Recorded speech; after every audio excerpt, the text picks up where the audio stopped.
네, 오늘은 요한일서 2장 15절에서 17절까지의 말씀을 살펴보려고 합니다. 세상에 대한 사랑과 관심을 버리십시오. 교독하시겠습니다. 제가 먼저 읽습니다. 이 세상이나 세상에 있는 것들을 사랑하지 말라. 누구든지 세상을 사랑하면 아버지의 사랑이 그 안에 있지 아니하니.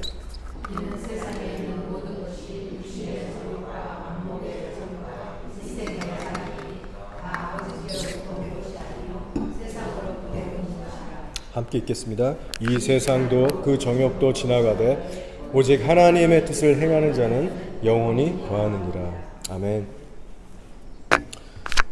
제가 이번 주에 시내에서 전도하는데 퀸 스트리트였습니다. 그 오클랜드 중심에 있는 전도를 하다가 문득 고개를 들었는데 그 동성애를 상징하는 무지개 깃발들이 이렇게 쫙 건물들 사이마다 꽂혀 있더라고요. 하도 많이 봐서 사실 어떤 큰 놀람은 없었지만 시간이 지나면서 점점 이 뉴질랜드의 구석구석마다 무지개 깃발들이 늘어나는 것 같습니다. 그러면서 새삼 다시 깨닫게 되더라고요.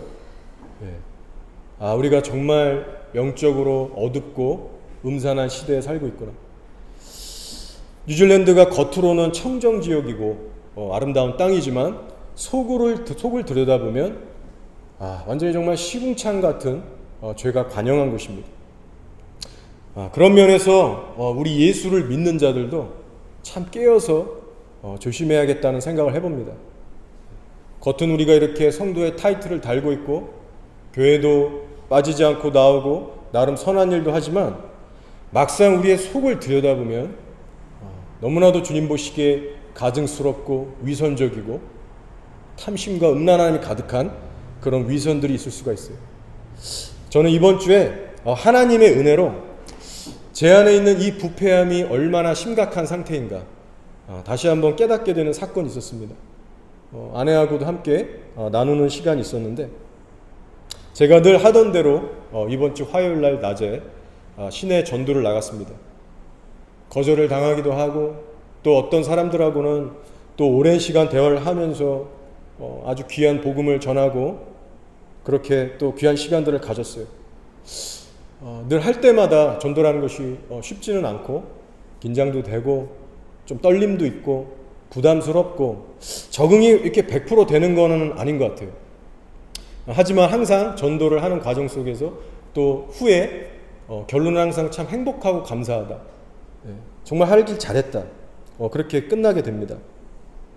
공원에서 그렇게 전도를 하면서 걷고 있는데 저 앞쪽에 한 키위 여자분이 걸어가다가 잔디 위에 앉으시는 거예요. 선글라스를 꼈고 금발머리고 옷도 세련되게 입고 정말 외적으로 아주 멋지고 아름다운 그런 여성분이었어요. 나이는 한 20대 후반 정도로 되는 것 같았습니다. 날씨가 좋았는데 읽을 책을 가져오셔서 테이크어웨이 커피 한잔 하시면서 이제 책을 읽으려고 하시더라고요. 순간 가서 복음을 전할까? 근데 왠지 너무 도도할 것 같고 거절당할 것 같아갖고 순간 좀 망설였습니다. 그렇지만 거절을 당해도 하자. 맨날 거절 당하는데 피해가지 말고 해보자. 이것도 훈련이다. 그렇게 스스로 다짐하면서 다가가서 말을 걸었습니다. 바로 전도지부터 보여주면서 이거 예수님에 관한 거다. 천국과 지옥이 진짜로 있다. 복음을 설명했습니다. 많은 사람들이 이 현실을 모르고 지옥에 떨어지고 있다. 혹시라도 그분이 말을 중간에 자를까봐 중요한 부분들을 막 빨리 얘기를 했어요. 근데 이분이 잘 호응해주면서 듣는 겁니다. 그래서 제가 속으로 어라 대화가 잘 이어지네. 신기하네. 이러면서 기회를 놓치지 않고 복음을 이것저것 말하기 시작했어요. 제가 자리를 이렇게 은근슬쩍 앉았습니다. 나 한국에서 왔는데 목사고 알바니에 개척했고 지금 전도하고 있다. 막 그런 얘기를 막 했어요. 예수님 이야기를 했습니다. 근데 이 여자분의 태도가요. 기분 나빠하거나 부담스러워하는 게 아니라 선글라스도 탁 벗더니 진지하게 제 얘기를 들어주는 겁니다. 눈을 맞추면서. 오랜 시간을 얘기했어요. 얘기를 들어보니까 이분은 믿는 사람은 아니었어요. 근데 과거에 한때 기독교가 어떤 종교인가 궁금해서 한때 다녀봤고 그 외에 어떤 다른 종교들도 이렇게 좀 공부해본 나름 그런 지적이고 어떤 영적인 세계에 관심이 있는 그런 사람이었어요. 집안에도 믿는 자들이 하나도 없는 그런 불신자 집안이었고요. 근데 대화를 이어가다 보니까 이분 사람 자체가 인성이 아주 좋으시고 되게 이렇게 남의 인격을 존중할 줄 아는 그냥 사람 자체가 좋고 그런 친절한 분이었습니다.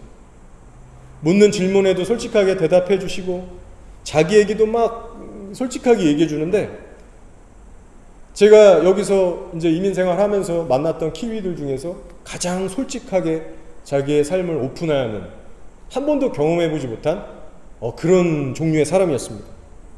그래서 제가 오히려 좀 당황스러워질 정도로 이렇게 대화가 잘 이렇게 친밀감 가운데 이루어졌어요. 그러면서 저한테 오히려 예수를 전하는 저를 격려해주고 영어도 잘한다고 막 위로해주고 사람들이 너 막 핍박해도 걱정하지 마라 막 이런 얘기를 해주는 거예요. 자, 그러니까 여러분 제 속마음이 어떻겠습니까? 처음에는 좀 이렇게 긴장된 상태로 생판 모르는 사람한테 가서 복음 전하니까 낯도 설고 긴장도 되고 어색했는데 기대 이상으로 대화가 통하고 이분이 막 호응해주고 그리고요 외모적으로도 제 아내보다는 물론 못하지만 아주 그 전형적인 금발 미녀예요. 그래서 솔직히 말씀드리면 대화를 하는 도중에 호감이 살짝 생기더라고요. 네. 와, 이렇게 상냥하고 친절하고 외모까지 아름다운 사람이 있구나. 예. 이게 뭐 이렇게 다들 놀라시는데 모든 사람이 그렇습니다. 신앙은 없지만 이 사람 자체가 정말 괜찮은 것 같다. 어떤 음란한 생각 그런 게 아니고요. 와, 사람 자체가 진짜 괜찮고 저도 어쩔 수 없이 마음에서 호감이 막 이렇게 올라오는 거예요. 그 순간 제가 미쳤지 내가. 전도하는 도중에 이게 무슨 싱숭생숭한 마음이 올라오냐. 내가 결혼했고 아내가 있고 목사인데 성도인데 지금 전도하고 있는데 지금 뭐 하는 거지? 순간 마음이 복잡해지면서 아찔해지기도 했습니다. 그래서 이제 복음도 다 전했겠다. 나머지는 주님께 맡기고 내가 이제 떠나야겠다. 그런데 왠지 그 사람한테 기도를 좀 해주고 싶은 마음이 들었어요. 그래서 기도해줘도 되겠냐라고 물어보니까 해도 된다고. 그래서 무릎을 꿇고 그 사람을 위해서 간절하게 순수하게 기도를 했습니다. 그리고 나서 자리를 떠나서 그 옆에 한 10m 떨어진 곳에 다른 외국 남자가 있었는데 그 남자한테 바로 가서 저는 복음을 또 다시 전하기 시작했어요. 그리고 그 후에도 몇 명을 더 이렇게 복음을 전하다가 시간이 돼서 전도를 마치고 집으로 돌아오게 됐습니다. 근데 여러분 제 마음이 계속해서 불편한 거예요.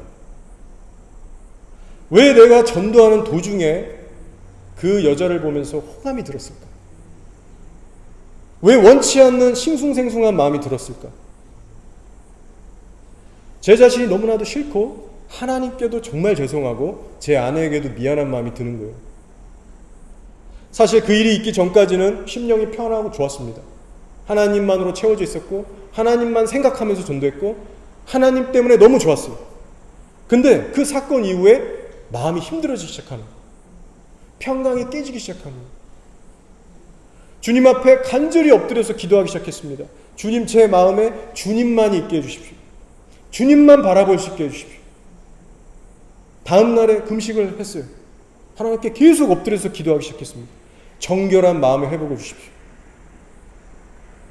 그런 과정 속에서 다시 한번 내 자신이 얼마나 악한 존재인가. 나의 이 부패한 본성, 이 육신의 소욕은 죽지 않고 어디 가지 않았구나. 내가 평생 이것을 절제하고 죽이고 살지 않으면 정말 큰일 나겠구나. 다시 한번 깨닫게 됐습니다. 예레미야서 13장 23절에 이런 말씀이 있어요. 구스인이 그의 피부를, 표범이 그의 반점을 변하게 할 수 있느냐? 할 수 있을진데 악에 익숙한 너희도 선을 행할 수 있으리라. 여러분, 구스인은 흑인을 말합니다. 근데 흑인이 그 피부를 희게 할 수 있겠어요? 불가능하다. 표범에 있는 그 반점을 없앨 수 있습니까? 될 수 없는 거예요. 근데 마치 너희들 안에 있는 그 부패한 본성이 있는데 너희가 어떻게 선한 일을 행할 수 있겠느냐? 그런 말씀입니다. 일주일에 제가 전도를 3-4번 나가면 뭐합니까? 기도를 많이 하고 금식하면 뭐예요? 그것 가지고는 하나님 앞에 제 의가 될 수 없는 거예요. 오히려 제가 전도를 하면서도 하나님과 더 멀어질 수 있는 상황이 얼마든지 발생할 수 있는 겁니다. 그러면서 이런 생각이 동시에 드는 거예요. 오늘날 교회 안에 예수 믿는 수많은 남녀, 가정들, 부부가 있는데 과연 이 시대의 성도들이 불꽃 같은 하나님의 그 눈길을 얼마나 의식하면서 살아가고 있을까? 여러분, 예를 들어서 성도분들이지만 유튜브들 많이 보시죠. 인터넷 드라마 많이 보시죠. 어른이나 애들이나 요새 스마트폰, 미디어 안 보는 분들 거의 없을 겁니다. 근데 여러분, 미디어를 보시면 예능이든 TV 드라마든 영화든 노래든 멋진 아이돌들, 배우들 나오잖아요. 그러면 각 사람은 성도건 누군가 간에 자기가 좋아하는 스타일의 어떤 연예인들이 있을 수 있습니다. 연예인이 아니면 정치인이든 일반 사람이건 호감이 갈 수 있죠. 비록 화면 속의 연예인이지만, 어떤 타인이지만, 이 사람 예쁘네, 훈훈하네, 내 스타일이네, 여러분의 마음이 가는 그런 사람들이 있을 수 있습니다. 그러면 어떻게 합니까? 대부분 배우자가 있지만 남몰래 자기 혼자 있는 시간에 그 자기가 좋아하는 그 연예인을 굳이 검색해서 그 연예인이 나오는 쇼나 드라마나 영화들을 찾아보는 거예요. 그리고 거기 시간을 할애하면서 그 사람을 쳐다보고 웃고 좋아하고 마음을 거기에 주는 겁니다. 자, 여러분 어떻게 생각하세요? 이런 성도의 행위가, 이런 삶에 사소해 보이는 습관이 죄라는 인식이 있으십니까? 그것은 분명히 회개거리입니다. 성령의 눈으로 보면 육신의 정욕이고 안목의 정욕이고, 그런 삶을 회개하지 않고 지속한다면 예수님과 반드시 멀어지게 됩니다. 여러분, 지금 제가 한 가지 예를 들어서 설명드렸지만 여러분의 삶의 구석구석을 하나님의 기준으로 면밀하게 살펴보시기 바랍니다.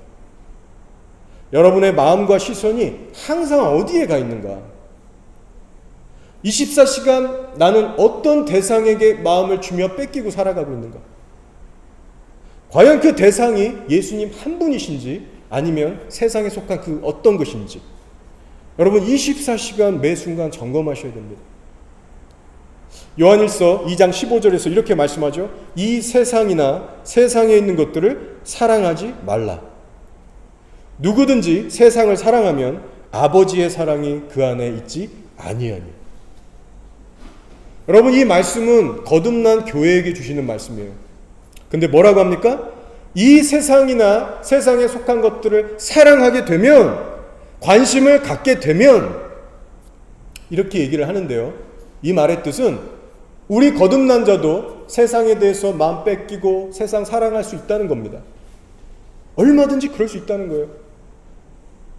바울과 한때 동역했던 데마라고 하는 사람이 있습니다. 그 사람은 그렇게 세상을 다시 사랑해서 돌아갔어요. 바울이 이렇게 고백했죠. 데마는 이 세상을 사랑하여 나를 버리고 데살로니가로 갔다. 자, 그러면 성도의 마음에 세상을 사랑하는 마음이 들어오게 되면 어떤 일이 벌어진다고 성경이 경고하고 있습니까? 누구든지 세상을 사랑하면 아버지의 사랑이 그 안에 있지 아니하니. 무슨 말입니까?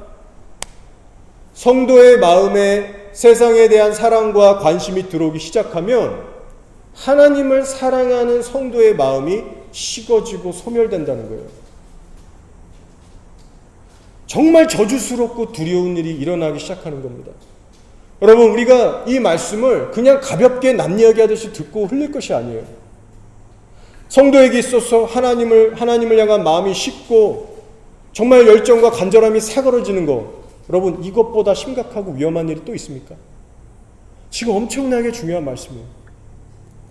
세상에 어떤 물건을 사랑하던 아니면 사람이든 운동이든 취미생활이든 세상에 무언가에 내 마음이 뺏기고 사랑하기 시작하면 반드시 하나님을 향한 사랑이 소멸되기 시작합니다. 아시는 분은 아시겠지만 제가 전에 타고 다니던 그 기아차가 사고가 크게 나서 토탈 로스 처리가 됐습니다. 전인 사고가 이제 됐어요. 다행히 아무도 안 다쳐서 너무 감사한데, 그 차는 사실 저희 누나가 새로 사서 몇 년 타다가 이제 한국으로 다시 돌아가게 돼서 저한테 이제 주고 간 차였습니다. 어쨌든 미안하죠. 사고를 냈으니까. 근데 보험회사 측에서는 이 차 수리값이 너무나 많이 나와서 이제 저에게 수리비 얼마를 좀 주고 그 차를 가져갔어요. 그런데 이제 그 견적을 낼 때 이제 차 상태가 너무 이제 많이 심하게 훼손됐으니까 원래 그 값보다 좀 많이 못 받았습니다. 그래서 전에 차보다는 좀 싼 거로 바꾸게 됐는데, 이 과정에서 주님이 저를 다루신 과정이 있어요. 다시 다루신 부분이 있어요. 자, 이제 제가 새로운 차를 하나 구입해야 하는데 무슨 차를 사야 될까? 나름 시장 조사를 하면서 여기저기 웹사이트에 들어가 보고 살펴본 거예요. 이왕이면 그 가지고 있는 돈 선에서 성능 괜찮고 가성비 괜찮고 뭐 일일이 이런 거 따져보면서 제일 괜찮은 걸 사고 싶은 마음이 있었습니다. 자, 그런데요, 차도 어쨌든 세상에 속한 물건 아닙니까? 없어서는 안 될 유용한 물건이지만 지나친 관심을 갖기 시작하니까 제 안에 계신 성령님께서 근심하시고 제 마음이 너무 힘들어지는 거예요. 여기저기 조사해보면서 나도 모르게 내 관심이 자꾸만 차로 쏠리는데 답답해 미치겠더라고요. 위기감도 왔습니다. 내가 차 따위에 내 마음이 뺏기면 안 되지. 하나님의 나라와 의를 적극적으로 구해도 모자랄 판에 내가 지금 뭐하고 있는 거지? 어느 순간부터 차를 알아보고 싶은 마음과 차를 좋아하는 마음이 증가하기 시작하는데요, 하나님과의 친밀함이 사라지기 시작하는 거예요. 기도가 예전처럼 잘 안 되고 예배의 감격이 사라지기 시작합니다.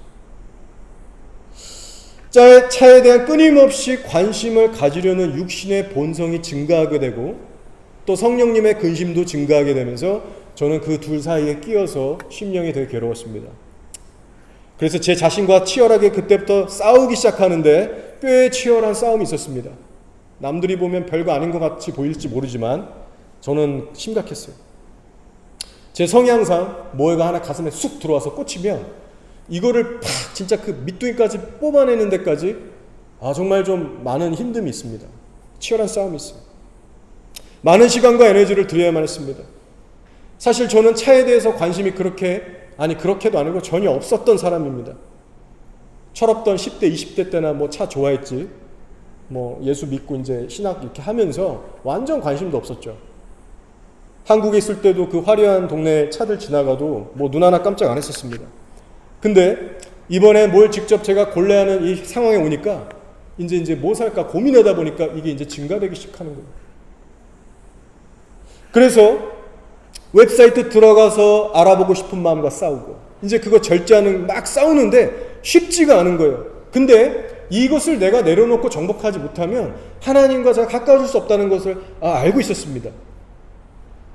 자, 그렇게 시간이 어느 정도 흘러가면서 제 자신을 제어하며 이제 살아가고 있는데 하나님께서 은혜로 저에게 역사하신 거죠.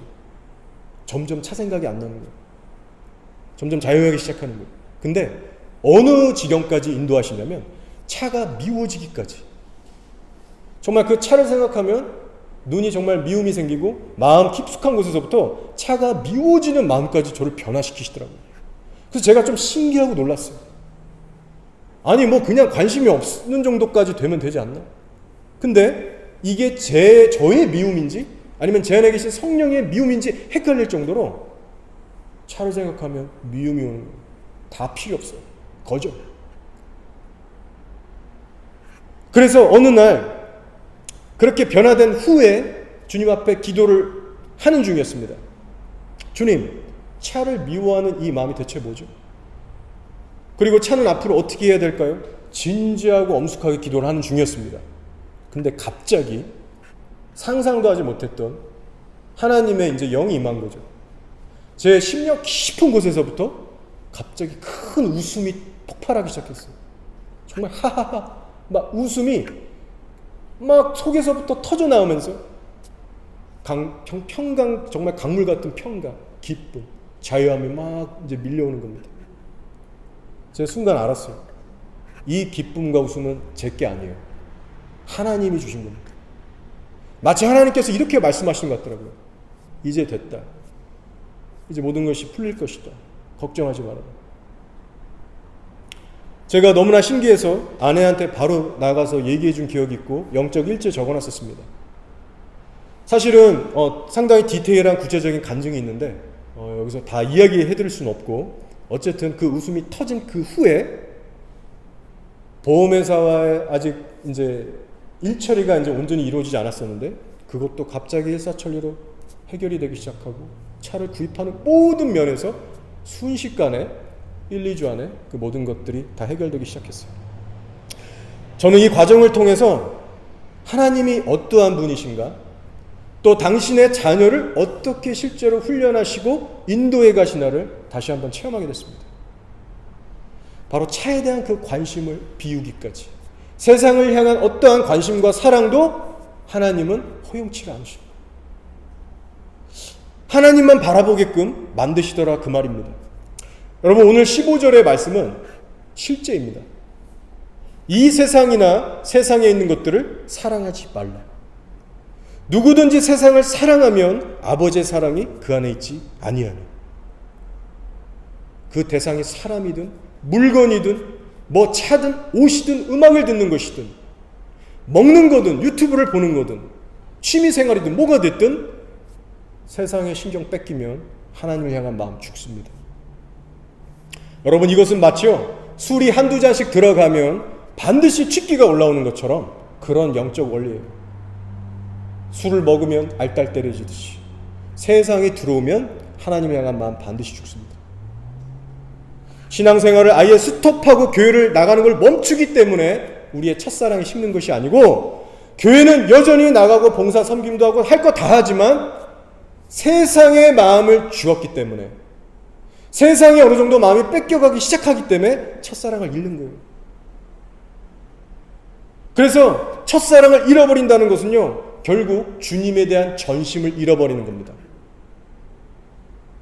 어느 순간부터 하나님께 전심이 아닌 일부의 마음만 드리면서 신앙생활 적당히 하고 싶다라는 그 마음 속에서 선 그어가면서 편안하게 내가 할 만큼만 할 때 첫사랑을 잃어버리는 거예요.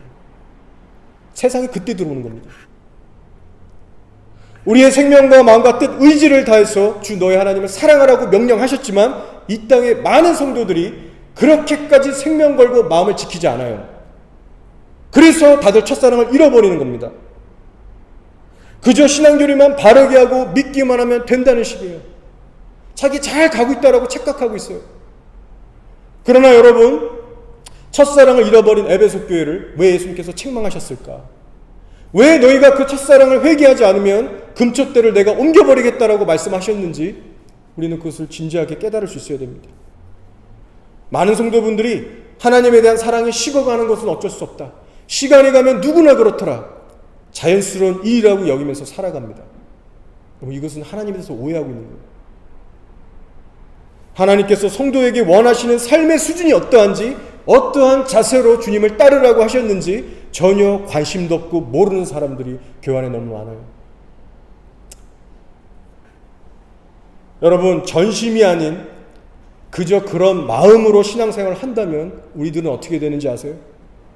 그 사람은요, 반드시 세상적으로 점점점 기울여져서 성령을 쫓아갈 수가 없는, 시간이 갈수록 영적으로 메마르고 공고한 사람이 될 겁니다. 여기 계신 여러분도 겉으로만 보면 이렇게 다들 교회 잘 나오시고 신앙생활에 별 심각한 문제가 없어 보이세요. 그러나 하나님을 향한 여러분의 마음만큼은 전심이 아닐 수 있고 지금 세상에 마음 뺏겨서 미지근하게 어중간하게 살아가실 수 있습니다. 그런 차원에서 여러분의 영적 상태를 꼭 진단해 보시기 바랍니다. 요즘 내 마음을 자꾸 빼앗는 것이 무엇인지, 내 시선과 마음이 자꾸 어디로 가고 있는지, 내가 요즘 무엇으로 만족과 기쁨을 얻고자 하는지, 여러분의 시선과 마음이 24시간 정말 예수님께만 가 있는지 아닌지를 여러분 그것을 이 자리에서 점검해 보세요.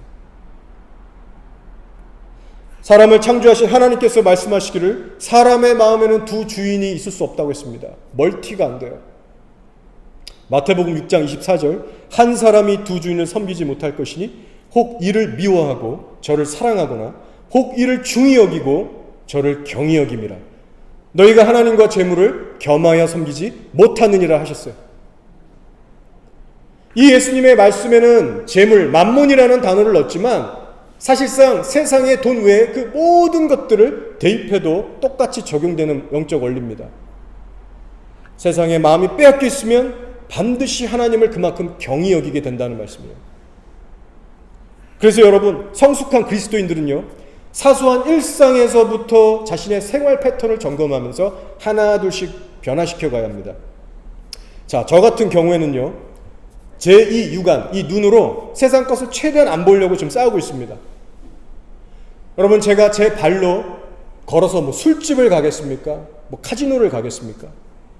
그렇지 않죠. 그러나 제 이 눈만큼은 얼마든지 제 방에서 쓸데없는 인터넷들을 보면서 중독될 수가 있습니다. 그래서 예전에는 제가 구글 같은 웹사이트를 켜면 뭐라고 하죠? 그 자동 업데이트 연관 검색어에 한해서 자동적으로 이렇게 기사가 뜨는 기능을 제가 클릭을 해놨었어요. 그러면 이제 제가 늘 보는 기사거리 그 바운더리 안에서 이제 실시간 업데이트가 됩니다. 그것만 보여주는 거예요, 최대한. 편리하죠. 근데 이제는 그것도 제가 꺼버렸습니다. 왜냐하면 안목의 적용을 자극하는 거예요. 오늘날 현대인들이 얼마나 신속한 업데이트와 이 클릭을 잘합니까? 계속 새로운 거 보고 싶어 하잖아요. 그러니까 딱 켰어요. 기사들이 떴는데 이렇게 리프레시해서 다시 한번 그것들이 업데이트 되는 거를 제가 계속 반복하는 거예요. 또 새로운 기사 없나? 또 없나? 이게 손이 가고 마음이 가고 거기에 습관이 붙게 되더라고요. 근데 그게 끝이 아니죠. 많은 기사들과 사진들을 보고 나면 머릿속에 잔상으로 남습니다. 쓸데없는 것들이 남아서 성령님께 집중하는 것이 떨어지기 시작해요. 영적으로 방해가 됨을 느낍니다. 그래서 그 기능을 꺼버렸는데 또 다른 도전들이 찾아왔어요. 그럼 나 이제 쉬는 시간에 뭐 하지? 인터넷 기사 좀 보면서 서핑 좀 하는 게 그래도 취미생활 중에 하나라고 할 수 있었는데, 여러분, 쉬는 시간에 할 게 없어지는 겁니다. 약간 허탈하고 자꾸 손이 가려고 하고 쉽지가 않은 거예요. 꼭 필요한 것만 보겠다는 이 절제의 생활을 내가 앞으로 수십 년 내 한평생 해야 될 것을 생각하니까요, 마음이 쉽지는 않더라고요. 마찬가지로 유튜브 앱도 저는 지은 지 꽤 됐습니다. 아예 안 볼 수가 없어서 필요하면 웹사이트를 굳이 켜서 이제 접속해서 들어가야 돼요. 여기에도 절제 싸움이 있는 거죠. 아시겠지만 유튜브 다 아이디 갖고 계시죠. 그걸로 로그인하면 여러분이 구독한 거에 중심적으로 업데이트 돼서 계속 영상들이 뜹니다. 그리고 여러분들이 찾아보시는 그거에 연관된 것들이 계속 따끈따끈하게 뜨죠. 그럼 사람이 보고 싶어요. 이것도 보고 싶고 저것도 보고 싶고. 손이 자꾸 가는 겁니다. 목사님들의 좋은 설교만 듣고 끝나지 않잖아요, 우리가. 세상의 것들도 좀 섞여 있죠. 먹는 거에 관한 거, 혹은 뭐 노래, 다큐, 무슨 뭐 생로병사 이런 거. 유혹이 생기는 거예요. 굳이 안 봐도 되는 것들 보게 되고, 정말 보지 않아야 될 것들도 눈이 쓱쓱 가기 시작하고. 그 영상들을 여러분 계속해서 클릭하고 보잖아요. 단 5분만이라도 보세요. 5분이 뭐야? 1분만이라도 봐보세요. 그러면요, 정말 영적으로 깨어있다면 여러분의 영이 망가지는 걸 느낍니다. 저도 부족하지만 그걸 느끼겠더라고요. 쓸데리 없는 거, 안 봐도 되는 거, 굳이 생각 안 해도 되는 거, 세상적인 거 딱 생각하고 보잖아요. 제 머리와 이 심령이 굳어지는 게 느껴져요. 성령님이 갑자기 신호 주시고 근심 주시는 게 느껴져요. 그래서 그거를 회개하면서 잘라내고 기도하면서 하나님 앞에 간절하게 기도를 더 오히려 많은 시간을 해야 성령님의 임재가 회복되고 마음의 평강이 회복되기 시작해요. 여러분, 오늘날 얼마나 많은 교인들이 인터넷과 핸드폰에 중독되어 살아가는지 모릅니다. 기도 안 하고 성경 안 보는 것 때문에는 불안해하지 않아요. 근데 만약에 외출을 했는데 핸드폰을 깜빡 잊고 집에 놔두고 안 갖고 온 거예요. 그러면요, 불안해서 집으로 다시 돌아갑니다. 핸드폰 다시 갖고 다시 차에 탑니다. 여러분, 그만큼 예수를 믿는다라고 하는 우리 성도분들이, 저희가 그만큼 영적으로 지금 죽어 있다는 것이고 세상이 들어와 있다는 거예요. 여러분, 미디어를 절제하시고 예수님만 바라보시기 바랍니다. 그래야 영이 죽지 않아요. 오늘 16절을 보세요. 이는 세상에 있는 모든 것이 육신의 정욕과 안목의 정욕과 이생의 자랑이니 다 아버지께로부터 온 것이 아니요 세상으로부터 온 것이라. 뭐라고 하냐면 세상에 있는 모든 것이, 여러분, 부분적인 것이 아니라 모든 것이 하나님을 대적하는 이 땅의 것이라고 얘기하는 거예요. 아니, 좀 부분적이라도 좀 좋은 거라고 말씀해 주시면 마음이 편하겠는데, 아니요, 전부가 육신의 정욕이요 안목의 정욕이요 이생의 자랑이다. 그러니 여러분, 우리는 진지하게 우리의 삶을 돌아볼 필요가 있는 겁니다. 하나님을 대적하는 것만으로 가득 찬 이 땅에서 과연 나는 세상 사람들과 얼마나 거룩하게 구별돼서 신령한 것들을 선택하며 살아가고 있는가? 내 삶의 습관들은 얼마나 세상 사람들과 다른가? 스스로를 반드시 돌아보셔야 하는 겁니다. 계시록 18장을 보시면 마지막 때 하나님께서 큰 성 바벨론을 심판하시는 장면이 기록되어 있습니다. 반드시 이제 이루어질 것인데, 여기서 말하는 큰 성 바벨론은 마지막 때 그 거짓 종교의 연합, 그리고 또 함께하는 그 권세, 그 세력들을 의미합니다. 자, 성경에서 음녀라고 표현하기도 하는데 하나님께서 이 말씀을 주시면서 이렇게 경고하고 있죠. 18장 4절, 또 내가 들으니 하늘로부터 다른 음성이 나서 이르되 내 백성아 거기서 나와 그의 죄에 참여하지 말고 그가 받을 재앙들을 받지 말라. 무슨 말입니까? 그 음녀인 바벨론과 함께 하다가 덩달아 심판받아 지옥 가지 말라는 말씀이에요. 뛰쳐나오라는 거예요, 거기서. 자, 그럼 질문입니다.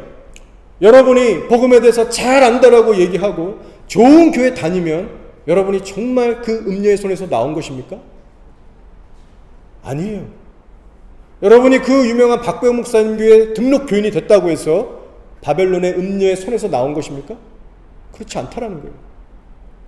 여러분이 아무리 좋은 교회를 다닌다 해도 현재 여러분의 속사람과 실제 삶에서 안목의 정욕과 육신의 정욕과 이생의 자랑과 싸워 열매 맺는 삶을 안 살면 여러분들 음녀의 잔에 취해 계신 거예요. 가늠한 여인들아, 세상과 벗된 것이 하나님과 원수됨을 알지 못하는 거예요. 그런즉 누구든지 세상과 벗이 되고자 하는 자는 스스로 하나님과 원수되는 것이니라. 야고보서 4장 4절의 말씀입니다. 세상의 것들에 여러분이 마음을 뺏기고 사랑하기 시작할 때 하나님과 원수가 되는 삶입니다. 여러분, 하나님을 이용해서 세상의 성공이나 부를, 그것을 원하지 마시고 십자가 앞에서 여러분의 자아를 죽이시기 바랍니다. 여러분, 그것이 복음이에요. 세상에 대해서 버리지 못한 내 안의 미련과 집착과 고집과 사랑에 대해서 하나님 앞에서 두렵고 떨림으로 간절하게 기도할 수 있는 우리가 되어야 합니다. 여러분, 지금 그렇게 울 때예요. 세상 것 때문에 즐겨하면서 안주하다가는 정말 큰일 납니다. 예수님께서 지금 우는 자는 복이 있도다. 그 말씀이 도대체 무슨 의미인가? 세상 것이 우리 안에 들어오면 안 된다라는 거예요. 빌립보서 3장 18절 19절이에요. 내가 여러 번 너희에게 말하였거니와, 지금 교회에게 주는 말씀입니다. 사도 바울이. 이제도 눈물을 흘리며 말하노니 여러 사람들이 그리스도의 십자가의 원수로 행하느니라. 그들의 마침은 멸망이요 그들의 신은 배요 그 영광은 그들의 부끄러움에 있고 땅의 일을 생각하는 자라. 지금 교회에게 주는 겁니다. 거듭난 성도들에게. 근데 거듭났다라고 하면서 땅의 일을 생각하는 거예요. 그리스도의 십자가의 원수로 살아가기 때문에 바울이 탄식하고 울고 있습니다. 우리 안에 육신의 본성을 거부하고 싸우지 않고 그냥 산다면 그것이 바로 가늠한 여인이고 하나님의 원수로 살아가는 삶이 되기 때문에 심판날에 망하게 된다는 거예요. 사랑하는 여러분, 사람이 정말 거듭나면 성령님이 진짜로 그 사람 안에 오십니다. 근데 성령이 오신다는 것을 예수님이 이렇게 설명하셨잖아요. 바람이 임의로 불매 어디로 가서 어디로 가는지 모르지만 반드시 바람이 있다. 마치 그와 같다. 여러분, 밥 먹고 나서 내가 밥 먹었나 안 먹었나 헷갈리는 분 있으세요? 없죠. 성령이 내 안에 오면 진짜 그분을 느끼게 돼 있어요. 그래서 성도라고 하면서 세상에 무언가에 마음 뺏기고 사랑하기 시작하고 관심을 두기 시작하면 성령님이 실제로 우리 안에서 아파하시고 분노하시고 징계하십니다. 여러분, 실제로 이런 성령님과 교제하고 살고 계세요? 아니면 여러분의 인간적이고 종교적인 양심의 기준으로 신앙생활하고 계십니까? 성령님과의 인격적인 관계가 정말 있으신지 없으신지 꼭 확인하시기 바랍니다. 자, 이제 솔로몬의 이야기를 하고 잠시 하고 설교를 마치겠습니다. 여러분 아실 거예요. 솔로몬의 시작은 누구보다도 훌륭했습니다. 정말 솔로몬처럼 하나님을 진심으로 사랑했던 사람이 없었고 경외했어요. 진심이었어요. 그러나 이방 여인들을 조금씩 사랑하기 시작하면서 그 마음에 틈이 벌어지기 시작했습니다. 아마 제가 묵상하면서 이런 생각이 들더라고요. 솔로몬의 아버지였던 다윗이나 혹은 요셉처럼 정말 하나님 앞에 버림받고 정말 사울에게 쫓기고 형제들에게 배신당하고 감옥까지 가서 그 자기의 정욕과 본성을 그 부인하는 훈련, 그 연단을 오래 받았던 이 다윗과 요셉 같은 면이 없었기 때문에 솔로몬은요, 자기의 부인을, 자기의 정욕을 부인해야 하는 그런 시험이 왔을 때 그냥 너무나도 힘없이 팍 무너졌다. 무너진 것이 아닌가. 그런 생각을 해보게 됐습니다. 한 명, 두 명, 수백의 여인들을 만나게 되면서 하나님 사랑을 막 다 까먹고 세상이 들어와 버렸어요. 근데 솔로몬이 누구였습니까? 그 유명한 잠언을 지은 자예요. 잠언을 보시면 아시겠지만 음녀를 사랑하면 정말 큰일 난다 경고하는 말씀들이 있는데 바로 솔로몬이 지은 거예요. 읽어드릴게요. 내 마음에 그의 아름다움을 탐하지 말며 그 눈꺼풀에 홀리지 말라. 음녀로 말미암아 사람이 한 조각 떡만 남게 됨이며 음란한 여인은 귀한 생명을 사냥함이라. 이런 주옥과 같은 말씀을 솔로몬이 남겼는데요, 그 본인 자체가 이 음녀의 길을 걸어간 거예요. 정말 어리석은 파멸의 길로 직접 걸어가게 됩니다. 수많은 그 1000명에 가까운 이방 여자들을 만나면서 마지막에는 예루살렘 성전 앞에다가 우상단지들을 세워버렸어요. 하나님을 버리게 됐습니다. 여러분, 신명기 17장 17절에 이런 말씀이 있어요. 그에게 아내를 많이 두어 그의 마음이 미혹되게 하지 말 것이며 자기를 위하여 은금을 많이 쌓지 말 것이니라. 자, 이 말씀은 솔로몬이 태어나기도 훨씬 전에 하나님께서 이스라엘에게 주신 말씀입니다. 토라에서 주신 말씀이에요. 앞으로 너희가 왕이 세워지면 왕에게 이 말씀을 전해라. 이렇게 살도록 해라. 그래서 솔로몬은 토라 율법에 능통한 자였기 때문에 이 신명기의 말씀을 절대로 모를 리가 없습니다. 반드시 알았어요. 자, 그런데 결론적으로 하지 말라는 3가지를 다 범하게 됩니다. 은과 금을 많이 쌓아뒀고요, 수많은 여자들을 만났고요, 수많은 병마를 모았어요. 애굽에서 갖고 옵니다, 준마들을. 그럼 여러분, 왜 이렇게까지 솔로몬은 범죄하게 됐을까요? 그 이유는 바로 하나님께서 하라고 명하신 것에 대해서 소홀하기 시작했기 때문에 그래요. 자, 신명기 17장 18절부터 쭉 나오는데 여러분 정신 차리고 잘 들어보세요. 그가 왕 위에 오르거든 이 율법서의 등사본을 레위 사람 제사장 앞에서 책에 기록하여 평생에 자기 옆에 두고 읽어 그의 하나님 여호와 경외하기를 배우며 이 율법의 모든 말과 이 규례를 지켜 행할 것이라. 그리하면 그의 마음이 그의 형제 위에 교만하지 아니하고 이 명령에서 떠나 좌로나 우로나 치우치지 아니하리니 이스라엘 중에서 그와 그의 자손이 왕위에 있는 날이 장구하리라. 이 말씀 읽어보셨나요? 한마디로 성경책 맨날 펴서 밤낮 읽어라. 그 말씀으로 널 맨날 비춰보면서 하나님을 향한 경외함과 사랑함 절대로 잃어버리지 말아라. 그리고 지켜 행하라. 순종 복종의 훈련을 날마다 해라. 너 이것만 해라. 왕에게 이렇게 말씀하시는 거예요. 사실상 성도들에게 주시는 말씀이죠. 솔로몬이 처음에는 순종해서 잘했습니다. 그러나 시간이 지나면서 슬슬 무너지기 시작한 거예요. 이방 여자들이 눈에 자꾸 밟히고 마음에 들어올 때 사실상 처음에는 비교적 쉽게 확 잘라버릴 수 있는 그런 믿음이 있었을 겁니다. 그렇지만 자꾸만 미루고 타협하다 보니까 제가 아까 차에 대해서 말씀드린 것처럼 육신의 정욕이 밀고 들어오는 거예요. 나를 먹여버리고 삼켜버리는 거예요. 여러분, 우리도 마찬가지입니다. 우리는 솔로몬만큼 하나님을 사랑한 적도 없고 솔로몬처럼 1000번제를 드릴 열정도 없고 그만큼 성경도 안 보고 기도도 안 보지 않아요? 얼마나 우리는 더 깨어서 말씀 보고 기도하고 우리의 마음을 사수해야 되겠습니까? 여러분, 명심하셔야 돼요. 우리 인간이란 존재는 어떤 존재냐? 영적으로 지음받은 존재이기 때문에 끊임없이 무언가를 갈망하며 예배하며 채우기를 원하는 존재들입니다. 24시간 주 7일 나의 심령 깊은 곳을 무언가에서 자꾸 채우고 만족을 얻고 싶고 위로를 받고 싶은 존재가 바로 저 여러분이에요.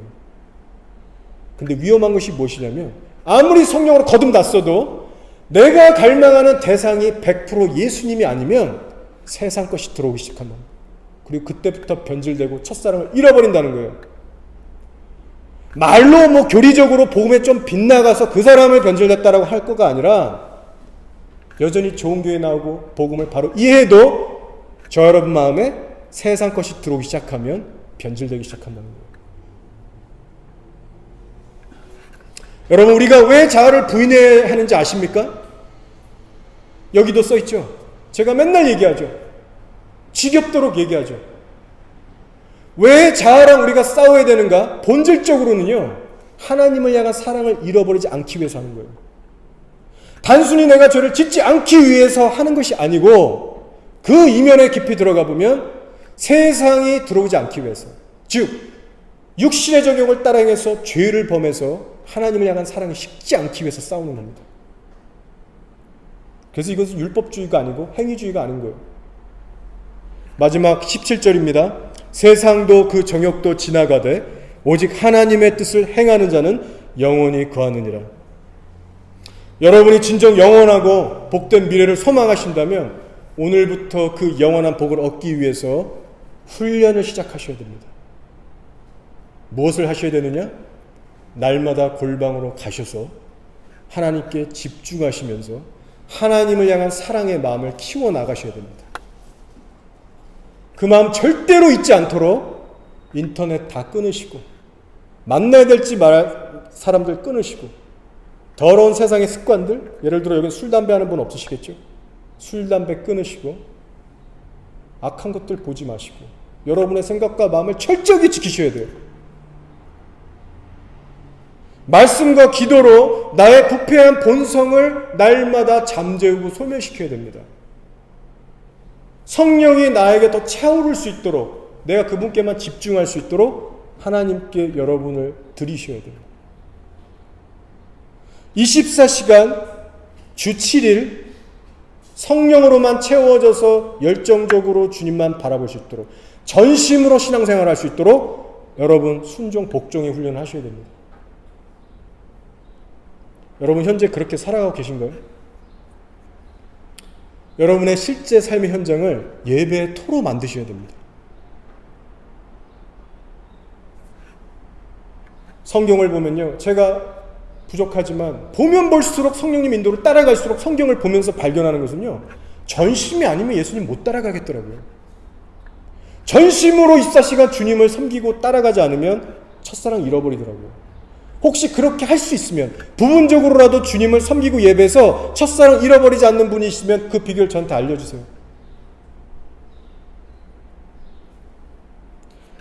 따라서 혹시라도 제가 이렇게까지 설교를 하는데, 말씀을 있는 그대로 전하는데 내가 그렇게까지 신앙생활하기에 마음이 부담스럽고 귀찮고 결단도 안 선다, 만약에 이 자리에 그런 분이 계시다면은 이렇게 한번 생각해 보세요. 내가 정말 하나님을 세상보다 사랑하나? 나는 정말 그분을 나의 주로 모시고 섬기길 원하는가? 그것을 꼭 점검하셔서 여러분이 정말로 세상에 속한 자인지 아니면 하나님에 속한 자인지 영적인 아이덴티티를 확실하게 이 시간 점검하셔야 됩니다. 천국이냐 지옥이냐, 이 영원한 갈림길이 우리 앞에 지금 하루빨리 정말 빠른 속도로 다가오고 있습니다. 성경은 얘기하는 거예요. 세상도 그 정욕도 지나가되 오직 하나님의 뜻을 행하는 자는 영원히 거하느니라. 여러분, 뭐에 목숨 거시겠어요? 얼마 안 가서 우리는 다 죽고 심판대 앞에 서게 될 겁니다. 고로 깨어서 지혜 있는 자가 되셔서 주님 앞에 후회 없는 귀한 삶을 살아가는 저와 여러분이 되기를 축복합니다. 아멘. 시간 한번 기도할게요.